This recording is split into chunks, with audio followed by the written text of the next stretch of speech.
നമ്മുടെ അടുത്തേക്ക് ഒരു കസ്റ്റമർ ഒരു വീട് വെക്കുന്ന ഒരാൾ, കസ്റ്റമർ അല്ല, ഒരാൾ ഒരു അഡ്വൈസ് വേണം, നിങ്ങളുടെ ഒരു അഡ്വൈസ് വേണം ഞങ്ങൾക്ക്. ഞാനൊരു വീട് വെക്കാൻ പോവാണ്. ആ വീട് വെക്കുമ്പോൾ വീട് വെക്കുന്ന ഒരാൾക്ക് നമ്മൾക്ക് കൊടുക്കാനുള്ള അഡ്വൈസ് എന്തൊക്കെയാണ്? വളരെ ഇൻട്രസ്റ്റിംഗ് ക്വസ്റ്റ്യൻ അല്ലേ? അഭിപ്രായം? അല്ല, എൻ്റെ അഭിപ്രായത്തിൽ ആദ്യം ചെയ്യേണ്ടത് അവരുടെ വീട് വെക്കാനുള്ള സ്വപ്നം എന്ന് പറയുന്നത് ബേസിക്കലി വീടൊരു സ്വപ്നമാണ്. പിന്നെ വേറൊരു ഇമ്പോർട്ടൻ്റ് ആയിട്ടുള്ള ഫാക്ടർ എന്താണെന്ന് വെച്ച് കഴിഞ്ഞാൽ ആ വീട് എങ്ങനെയായിരിക്കും എന്ന് കണ്ടിട്ടാണ് അവരിപ്പോൾ ലാസ്റ്റ് ഫേസ് ആ വീടെല്ലാം കഴിഞ്ഞാൽ എങ്ങനെ ഉണ്ടായിരിക്കും എന്നതാണ് അവരുടെ ഫസ്റ്റുള്ള ആദ്യത്തെ അവരുടെ ആശയം. കറക്റ്റ്. പക്ഷേ 90% ആൾക്കാരും അതല്ല ചിന്തിക്കുക. അവർ ചിന്തിക്കുന്നത് ലാസ്റ്റ് എങ്ങനെയായിരിക്കും എന്നുള്ളത്. ഓക്കെ, അതല്ലല്ലോ. ഇപ്പോൾ ആദ്യം നമ്മൾ ഫൗണ്ടേഷൻ, പിന്നെ അതിൻ്റെ മുകളിൽ പില്ലർ വർക്ക്, അതിൻ്റെ മുകളിൽ കോൺക്രീറ്റിങ്, ഇതൊക്കെയാണ് ആദ്യം ചിന്തിക്കുക. പ്ലാനിങ് ഉണ്ടാവില്ല. ഒരു എങ്ങനെയായിരിക്കണം എന്നുള്ളതാണ് ഇൻറ്റീരിയർ ഡിസൈനിങ് ഫസ്റ്റ് വരുന്നത്. ആ ഇൻറ്റീരിയർ ഡിസൈനിങ് അനുസരിച്ച് ബാക്ക്വേർഡ് ആണ് വർക്ക് ചെയ്യേണ്ടത്. ഏറ്റവും അവസാനമാണ് എന്ന് കണ്ടുകൊണ്ടിരിക്കുന്ന, അതായത് നമ്മൾ ഫസ്റ്റിലൊരു എഞ്ചിനീയർ ആണോ ആർക്കിടെക്റ്റ് ആണോ അവരുടെ അടുത്തേക്ക് അവരെ സമീപിക്കും, പ്ലോട്ട് കാണിച്ചു കൊടുക്കും, അതിനനുസരിച്ചുള്ള ഡിസൈൻ വരയ്ക്കും, പ്ലാനും അതായത് എക്സ്റ്റീരിയറും എലിവേഷനും എല്ലാം വരച്ചു ആ രീതിയിൽ പ്ലാനിങ് ഒക്കെ തുടങ്ങും. ഇൻറ്റീരിയറിൻ്റെ കാര്യം എന്ന് പറഞ്ഞാൽ അവസാനമാണ് ചെയ്യുക. ഈവൻ കിച്ചണിൽ ചില സ്ഥലത്തൊക്കെ പോയി കഴിഞ്ഞാൽ റാക്ക് വരെ സെറ്റ് ചെയ്തിട്ടുണ്ടാവും. അതെ. അതുകൂടാതെ ടൈല് ഒട്ടിച്ചിട്ടുണ്ടാവും. ഇതിൻ്റെ ഒക്കെ ഒരു പാറ്റേൺ, ഈ കളർ തീം ഇവരുടെ മനസ്സിലുള്ള ഇതിപ്പോൾ നേരത്തെ സന്ധ്യ പറഞ്ഞ പോലെ നേരത്തെ ഒരു കാര്യം എന്താ പറഞ്ഞത് സന്ധ്യ, നമ്മുടെ അവരുടെ മനസ്സിൽ എന്താണോ അവരുടെ ആശയം, അവർക്ക് മോട്ടിവേഷൻ ആയിട്ടുള്ള സംഭവമാണോ വേണ്ടത്? ഒന്ന് എക്സ്പ്ലെയിൻ ചെയ്യും. അതെ, അവർക്ക് നമുക്ക് നമ്മുടെ വീട്ടിലേക്ക് കയറി കഴിഞ്ഞാൽ ഏത് ടൈപ്പ് ഓഫ് ഇമോഷൻ ആണ് നമുക്ക് വേണ്ടത്, അത് വളരെ ഇമ്പോർട്ടൻ്റ് ആണ്. അപ്പൊ നമുക്കൊരു കാംനെസ് ആണ് നമ്മൾ കാണുന്നത്. ചില വളരെ സട്ടിലായ ടോൺസ് എടുക്കാവും എപ്പോഴും നല്ലത്. Peach, of white, Ivory white എന്നുള്ള ഇതും. ഇതിനൊക്കെ കളറിന് ഒരുപാട് പ്രയോറിറ്റി ഉണ്ട്. മൂഡ് സെറ്റ് ചെയ്യണതാണ് നമ്മുടെ മൂഡ് എന്താണ്. ഇപ്പൊ കാം ആൻഡ് ക്വൈറ്റ് ആഗ്രഹിക്കുന്ന ഒരാൾക്കാണെങ്കിൽ അവിടെ വന്നു കഴിഞ്ഞാൽ അതിനോട് സന്ധ്യ പറഞ്ഞ മാതിരി ബീച്ച് കളർ കാണുമ്പോൾ സെറ്റിൽഡ് കളറാണ് ബേസിക്കലി. അപ്പോൾ അത് പ്രഡോമിനൻ്റ്ലി അത് ചൂസ് ചെയ്യും. പിന്നെ ഈ പറഞ്ഞ മാതിരി എൻ്റെ വീട് ഇതൊക്കെ കഴിഞ്ഞ് എങ്ങനെയായിരിക്കണം എന്ന് ചിന്തിച്ചുകൊണ്ടായിരിക്കണം ബാക്കിയുള്ള എല്ലാ വർക്കുകളും. 99% ആളുകളും അങ്ങനെ ആവില്ല, ചിന്തിക്കുന്നില്ല, തുടങ്ങിക്കൊണ്ടേയിരിക്കും. ഒരു കറക്റ്റ് ഒരു അഡ്വൈസ്, നല്ല കല്ലിറക്കൂ, നല്ല സിമെന്റ് ഇറക്കൂ, നല്ല കമ്പി ഇറക്കൂ, വാർപ്പ് കഴിഞ്ഞു, തേപ്പിലേക്ക് കടന്നു, അടുത്ത ഫ്ലോറിങ്ങിലേക്ക് രാജസ്ഥാനിൽ പോയി മാർബിൾ, അപ്പോഴൊന്നും കളർ കോമ്പിനേഷനോ അത് അവിടെ കണ്ട് അതിൽ നല്ല അട്രാക്റ്റീവായിട്ട് തോന്നിയ സാധനം വാങ്ങണു, പതിക്കണു, എക്സാക്ട്ലി ചെയ്തുകൊണ്ടേയിരിക്കുന്നു. ഈ ഒരു സംഭവം ഒട്ടുമിക്ക കസ്റ്റമേഴ്സിനും അറിയില്ല എന്നാണ് എൻ്റെ ധാരണ. തീർച്ചയായിട്ടും. ഇപ്പോൾ ഞാൻ ഇന്റീരിയർ ഡിസൈനിങ് ആദ്യം ചെയ്യാൻ പറയുന്നത് എൻ്റെ പ്രധാനമായിട്ടുള്ളൊരു ഉദ്ദേശം എന്താണെന്ന് വെച്ച് കഴിഞ്ഞാൽ ഇതൊക്കെ കഴിഞ്ഞ് വരുമ്പോഴേക്കും ആൾക്കാർ ചിലപ്പോൾ ഒരു 1 CR ഒരു വീട് ഉണ്ടാക്കുക എന്നുള്ള പ്ലാൻ ആയിരിക്കും. അപ്പോൾ ആ പ്ലാനായിട്ട് വരുമ്പോൾ അവർ ബഡ്ജറ്റ് ഓവറായിട്ടുണ്ടാവും. ഫൈനലി ഇൻറ്റീരിയർ ഡിസൈനിങ്ങിനുള്ള പ്രൊവിഷൻ ഉണ്ടായിരിക്കില്ല അവർക്ക്. അവരവിടെ എൻഡ് ചെയ്യുന്നു. പക്ഷേ നിങ്ങൾക്ക് വീടുണ്ടായി, പക്ഷേ അറ്റ് ദ സെയിം ടൈം നിങ്ങൾ ഉദ്ദേശിച്ച, നിങ്ങൾ വിഷ്വലൈസ് ചെയ്ത, നിങ്ങൾ ആഗ്രഹിച്ച ഒരു എൻവിറോൺമെൻറ്റിലുള്ള ഒരു വീടാണോ അതിൻ്റെ ഉള്ളിൽ. വീടിന് കോൺക്രീറ്റ് പില്ലേഴ്സ് ഉണ്ട്, മറ്റേ ബ്ലോക്സ് ഉണ്ട്, ആൻഡ് സ്ട്രോങ് ആണ്, വളരെ സ്ട്രോങ് ആണ്. പക്ഷെ നിങ്ങൾ ഉദ്ദേശിച്ചിട്ടുള്ള ആ ചെറിയ എലമെൻറ്റ്സ്, ചെറിയൊരു കിച്ചൻ്റെ സൈഡിൽ ഇന്നൊരു ഓവൻ വെക്കാൻ ഇന്നൊരു പ്രൊവിഷൻ വേണം, അല്ലെങ്കിൽ ഇത് വെക്കാൻ ഇന്നൊരു പ്രൊവിഷൻ വേണം, അതല്ലെങ്കിൽ പിള്ളേർക്ക് പഠിക്കാൻ ഇന്നൊരു പ്രൊവിഷൻ വേണം, അതൊന്നും ഫൈനലി ഉണ്ടാവില്ല. അപ്പോൾ എന്താണെന്ന് വെച്ചാൽ ഇൻറ്റീരിയർ ഡിസൈൻ ചെയ്തതിന് ശേഷം ബാക്ക്വേർഡ് വർക്ക് ചെയ്യുന്നതാണ് എപ്പോഴും നല്ലതായിട്ട് എനിക്ക് തോന്നിയിട്ടുള്ളത്. പിന്നെ ചില ടിപ്സ് പറയുകയാണ് വെച്ചാൽ, ഇപ്പൊ നമുക്ക് ഒന്ന് നമ്മുടെ ഇമോഷൻസിനെ പറ്റിയിട്ട് പറഞ്ഞു. പിന്നെ പലപ്പോഴും വേറെ കസ്റ്റമേഴ്സ് ചിലത് സജസ്റ്റ് ചെയ്യണത് എന്താണെന്ന് വെച്ചാൽ, എനിക്ക് എൻ്റെ വീട് ഒരു പ്രീമിയം ലുക്ക് ആയിരിക്കണം, പക്ഷെ അതേസമയം ബഡ്ജറ്റ് കുറച്ച് കുറവായിരിക്കും. അപ്പൊ നമ്മൾ അതിന് വേണ്ട ചില കാര്യങ്ങൾ നോട്ടീസ് ചെയ്യാം. ഒരുപാട് ഫർണിച്ചർ വെച്ചിട്ട് ഒരു റൂമിനെ കൺജസ്റ്റഡ് ആക്കാണ്ടിരിക്കുക, വളരെ മിനിമൽ ആയിട്ട് ഫർണിച്ചേഴ്സ് കൊടുക്കുക, എലഗന്റ് ഫർണിച്ചർ ചോയ്സ് ചെയ്യുക. ഇപ്പോൾ ഒരു സോഫ ആണെങ്കിൽ അതിനൊരു ചെറിയ കോഫി ടേബിൾ, ഒരു സൈഡ് ചെയറും വെച്ച് കഴിഞ്ഞ് കഴിഞ്ഞാൽ ദാറ്റ് ഇസ് എനഫ്. അങ്ങനെ ആവുമ്പോഴാണ് നമുക്ക് റൂം ഒരുപാട് സ്പേഷ്യസ് ആയിട്ടും വളരെ എലഗന്റ് ആയിട്ടും തോന്നുക. പിന്നെ വേറെ ഒരു ടിപ്പ് എന്ന് പറഞ്ഞു കഴിഞ്ഞാൽ, ബെഡ്റൂംസിന് ലോങ് കർട്ടൻസ് കൊടുക്കുന്നത് എപ്പോഴും അതിനൊരു പ്രീമിയം അല്ലെങ്കിൽ എലിവേറ്റഡ് ലുക്കായിട്ട് കൊടുക്കും. വാൾ ടു ദ ഫ്ലോർ എന്നുള്ള രീതിയിൽ കൊടുക്കാം. വേറൊരു ഓപ്ഷൻ എന്താണെന്ന് വെച്ചാൽ, നമുക്ക് വിൻഡോസിന് ഫ്രെയിം കൊടുത്തിട്ട് റൂമൻ ബ്ലൈൻഡ് കർട്ടൻസ് കൊടുക്കാം. That is also one of the latest and trending. ഇപ്പോൾ പല ഡിസൈൻസിലും വരുന്നുണ്ട്, കണ്ടു കഴിഞ്ഞാൽ നമുക്ക് അതൊരു കർട്ടൻ ആണെന്നുള്ള ഫീലും വരില്ല. ബട്ട് അതേസമയം അതിനൊരു ഡിഫറെന്റ്, ആ റൂമിന് തന്നെ ഒരു ഡിഫറെന്റ് ലുക്ക് അതിന് നമുക്ക്. പക്ഷെ ഇതൊക്കെ ബഡ്ജറ്റഡ് ആണോ എന്നാണ് കസ്റ്റമറുടെ അടുത്ത ചോദ്യം. അബ്സല്യൂട്ട്ലി, ഇതൊക്കെ നമ്മുടെ ബഡ്ജറ്റിൽ ഒതുങ്ങുന്നതാണ്.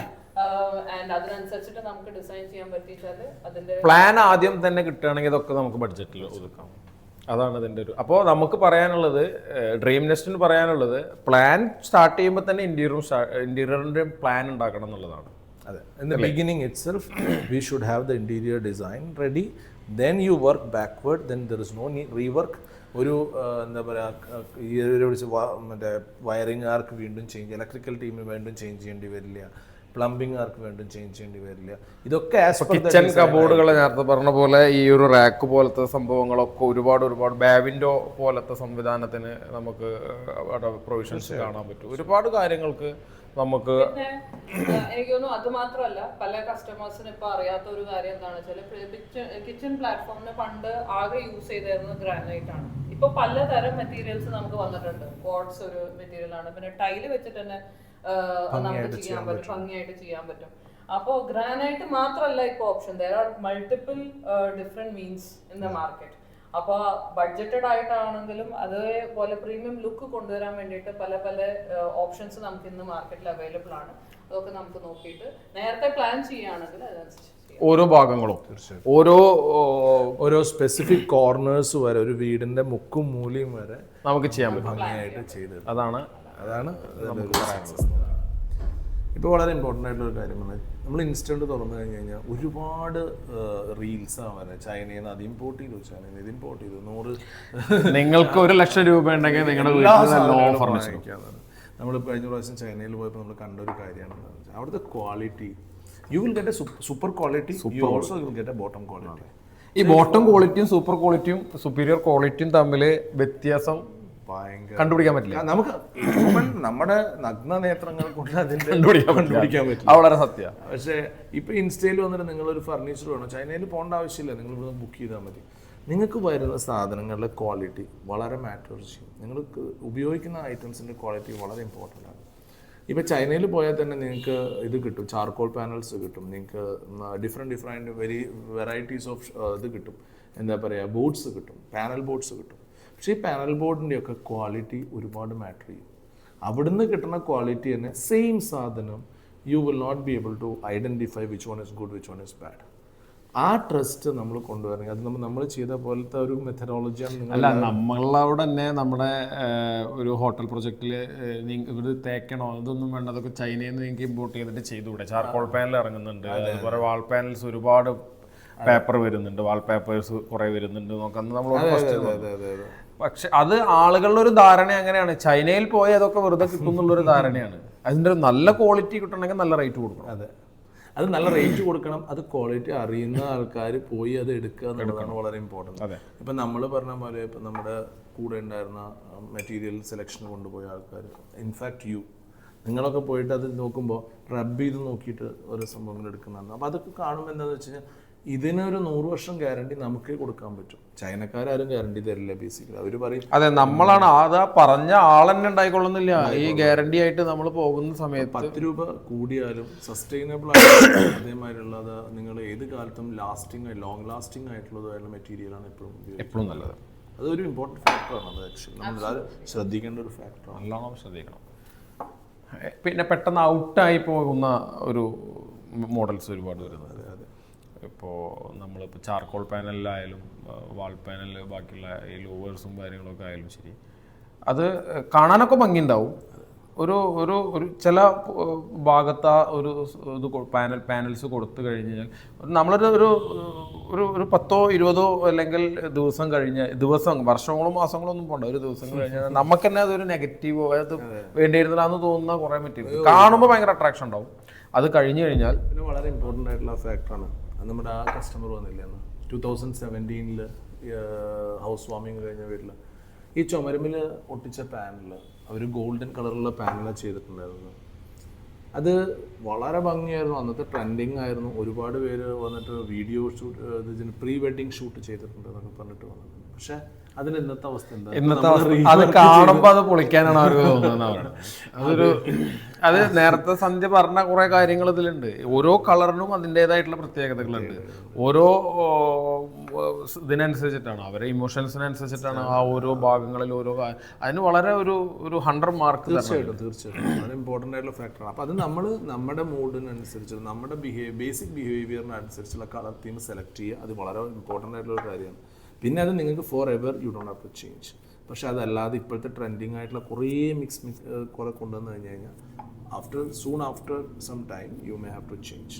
ഇങ്ങനെയൊക്കെ ചെയ്ത് കഴിഞ്ഞ് കഴിഞ്ഞാൽ ഉള്ളൊരു ഗുണം എന്താണെന്ന് പറഞ്ഞു കഴിഞ്ഞാൽ ലൈഫ് ടൈം പിന്നെ എവിടേക്കും തിരിഞ്ഞു നോക്കേണ്ട ഒരു ആവശ്യമില്ല. നിങ്ങളുടെ ബേസ് ക്യാരക്ടറാണ്, നിങ്ങളുടെ ഫാമിലിയുടെ ബേസ് ബിഹേവിയർ, ബേസ് ഇൻട്രസ്റ്റ് അതിലാണ്. അതാണ് ചില വീടിനോടുള്ള നമുക്കുള്ള സെന്റിമെന്റ്സ് ആണ്. നമ്മൾ ആ വീട്ടിൽ നിന്ന് പോകാൻ നമുക്ക് തോന്നില്ല. ചില വീടുകളിൽ പോയാൽ നമുക്ക് ആ വീട്ടിൽ ഒരു പോസിറ്റീവ് എനർജി ഉണ്ട് എന്ന് പറയുന്ന പോസിറ്റീവ് എനർജി നമ്മളായിട്ട് ഉണ്ടാക്കുന്നതാണ്. അവർക്ക് ഇഷ്ടമുള്ള എനർജിയാണ് അതിലുള്ളത്, നമ്മളായിട്ട് ഉണ്ടാക്കുന്നതാണ്. ആ സെന്റിമെന്റ്സ് നമുക്ക് ഒരിക്കലും നമ്മുടെ വീടിനോട് ഇപ്പോഴും പഴയ വീട് റിനോവേറ്റ് ചെയ്ത് കൊണ്ടിരുന്ന എത്ര വീടുകൾ അതേപോലെ നിർത്തുന്നത്, അത് ആ ഒരു ഇതാണത്, ആ ഒരു മൈൻഡാണത്, മൈൻഡ് സെറ്റ് അങ്ങനെയാണത്. അതിനനുസരിച്ചിട്ടുള്ള ഡിസൈൻ അവർക്ക് ഇഷ്ടപ്പെട്ട ഒരു ഇതാണ്, അങ്ങനെയാണ് അതിന്റെ ഒരു രീതി.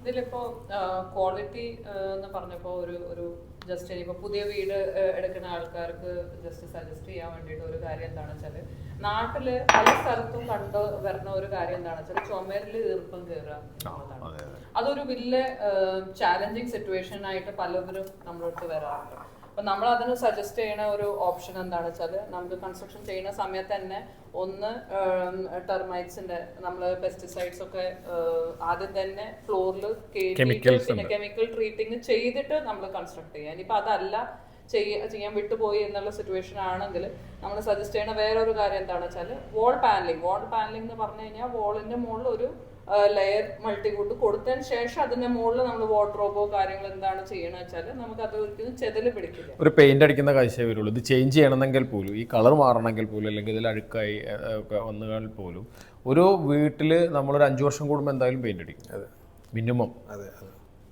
ആ ഒരു കോസ്റ്റ് തന്നെ ഇത് ചേഞ്ച് ചെയ്യണം നമുക്ക്.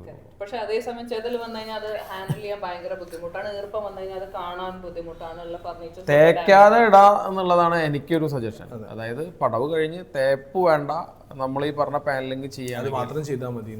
അത് ചെയ്ത് കഴിഞ്ഞാൽ കുറെ ഒക്കെ നമുക്ക് നമ്മുടെ ഫർണിച്ചർ നമ്മുടെ സ്റ്റൈല് പ്രിസർവ് ചെയ്ത് വെക്കാൻ കാലങ്ങളോളം അത് നിൽക്കും എന്നുള്ളതാണ് ഒരു കാര്യം എനിക്ക് സജസ്റ്റ് ചെയ്യാനുള്ളത്. ഹരി, സന്ധ്യ, ഡ്രീം നെസ്റ്റിൻ്റെ അഡ്വാൻറ്റേജ്, അതായത് ഇപ്പോൾ ഒരു ചെറുതായിട്ടൊന്ന് പറഞ്ഞാൽ മതി, നമ്മളുടെ ഇൻറ്റീരിയറിൽ നമ്മുടെ മാത്രമായിട്ടുള്ള ഒരു അഡ്വാൻറ്റേജ് എന്താ? കസ്റ്റമർ മനസ്സിലാക്കുക, കസ്റ്റമറുടെ ഇൻട്രസ്റ്റ് ഉണ്ട് റീഡ് ചെയ്തെടുക്കുക, അവരുടെ മനസ്സിലുണ്ട് ആശയം. നമ്മുടെ എക്സാമ്പിൾ, നമ്മുടെ സന്ധ്യ പോലെ നമ്മളിപ്പം when we are sitting together with a customer, നമ്മൾ അതുകൊണ്ട് ക്യാച്ച് ചെയ്യും, നമ്മൾ ഡ്രോ ചെയ്യും, നമ്മൾ അവർക്ക് കൊടുക്കും. അപ്പോൾ അവർ പറയാം ഇത് തന്നെയാണ് ഞാൻ ചിന്തിച്ചിട്ടുള്ളത്. അങ്ങനത്തെ കസ്റ്റമർ ആവുമ്പോഴാണ് നമുക്കും ആ വർക്ക് ചെയ്യാൻ. നമ്മൾ പാഷനിൽ സ്റ്റാർട്ട് ചെയ്തൊരു ബിസിനസ്. അതെ, പക്ഷെ ആ പാഷൻ കസ്റ്റമർക്ക് ഇഷ്ടമുള്ളത് നമ്മൾ ഓഫർ ചെയ്യുമ്പോഴാണ് ആ പാഷൻ ഫുൾഫിൽ ആവുന്നത്. അതിലുള്ളൊരു അഡ്വാൻറ്റേജ് എന്താ? അങ്ങനെ ചോദിച്ചാൽ എന്താന്ന് പറഞ്ഞാൽ നമ്മൾ ഉണ്ടാക്കിയ പ്രൊഡക്റ്റിൽ കൊടുക്കുന്ന അഡ്വാൻറ്റേജ് എന്താ? എനിക്കറിയാം, നിങ്ങൾക്ക് അറിയാമെന്ന് അറിയാണ്ട് അങ്ങനെയൊക്കെ ചോദിച്ചാൽ കുറേ ചിന്തിക്കേണ്ടി ഒരുപാടുണ്ട്. ഒന്ന് പറയും. ഒന്ന് കസ്റ്റമറുടെ ഹാപ്പിനെസ്, കസ്റ്റമർ, പിന്നെ കസ്റ്റമർ തന്നെ വേറെ ആൾക്കാരോട് പറയും ഇവരോട് കണക്ട് ചെയ്തോളൂ. അതെ, നമ്മള് അല്ല, അതൊക്കെ ഇമ്പോർട്ടന്റ് ആയിട്ടുള്ള ഒരു കാര്യമുണ്ട്. നമ്മൾ ഇന്റീരിയർ സെഗ്മെന്റ് നിന്ന് ബിൽഡേഴ്സ് സെഗ്മെന്റിലേക്ക് മാറിയത് ഈ കസ്റ്റമർ ആക്സെപ്റ്റൻസ് കാരണം. അതും ശരിയാണ്, അത് വലിയൊരു ഫാക്ടറാണ്. നമ്മളോട് നിങ്ങൾക്ക് വീട് ചെയ്ത് തരാൻ പറ്റുമോ എന്ന് ചോദിച്ചിട്ട് നമ്മളോട് ഒരുപാട് പേര് വന്നിട്ടുണ്ട്. അല്ലെങ്കിൽ നമ്മുടെ ബിൽഡിംഗ് റിനോവേറ്റ് ചെയ്ത് തരാൻ പറ്റുമോ എന്ന് ചോദിച്ചു. അത് വലിയൊരു അച്ചീവ്മെന്റ് ആയിട്ടാണ്. അത് നമ്മുടെ വർക്കും നമ്മുടെ ആ ഒരു പ്രൊഫഷണലിസവും കണ്ടിട്ടാണ്. പിന്നെന്താ ഷാനോജ് ഉദ്ദേശിച്ചത്? ഞാൻ ഉദ്ദേശിച്ചത് ഇത് നിങ്ങൾ പറഞ്ഞതൊന്നുമല്ല, നമ്മൾ പ്രൊഡക്റ്റിൽ എന്തൊക്കെ അഡ്വാൻറ്റേജാണ് കൊടുത്തിട്ടുള്ളതാണ്. അത് ഞാൻ പറഞ്ഞില്ലേ, എനിക്ക് തോന്നുന്നത് നമ്മൾ ഹാൻഡ്സ് ഫ്രീ ആയിട്ട് കൊടുക്കുന്ന പ്രൊഡക്ട്സ് ആണ്. വാർഡ്രോബ്സിന് ഹാൻഡിൽ കൊടുക്കാറില്ലല്ലോ, സജസ്റ്റ് ചെയ്യാറില്ലല്ലോ നമ്മൾ. അത് നമുക്ക് സത്യം പറഞ്ഞാൽ അതിൽ ആ ഒരു മെത്തേഡ് നമ്മൾ കൊണ്ടുവരാനുള്ള കാരണം എന്താ അറിയോ? ഹാൻഡിൽ എത്ര ക്വാളിറ്റി ഉള്ള, ഇനി ബ്രാസിൽ വെച്ചാലും ഹാൻഡിൽ ഇളകി വരും. കാലക്രമേണ ബിക്കോസ് വാർഡ്രോബ്സ് എപ്പോഴും യൂസ് ചെയ്യല്ലേ, യൂസ് ചെയ്തുകൊണ്ടിരിക്കുകയാണ്. ഇതിന്റെ ക്വാളിറ്റി, ഇത് മെറ്റൽ ക്വാളിറ്റി, ഇതിന്റെ ത്രെഡിങ്, ക്യാപ്ചിങ് കപ്പാസിറ്റി ഒക്കെ കംപ്ലൈൻറ്റ്സ് വരും. അത് നമ്മളത് റിമൂവ് ചെയ്തപ്പോൾ കാണാൻ ഭംഗി കൂടും ചെയ്തു. ഹാൻഡിൽ വെക്കുന്നതിനെക്കാട്ടും ഭംഗിയായി നമ്മുടെ ഡിസൈൻസ്. ഹാൻഡിലും പിന്നെ ഇതൊരു സസ്റ്റൈനബിൾ ആണ്.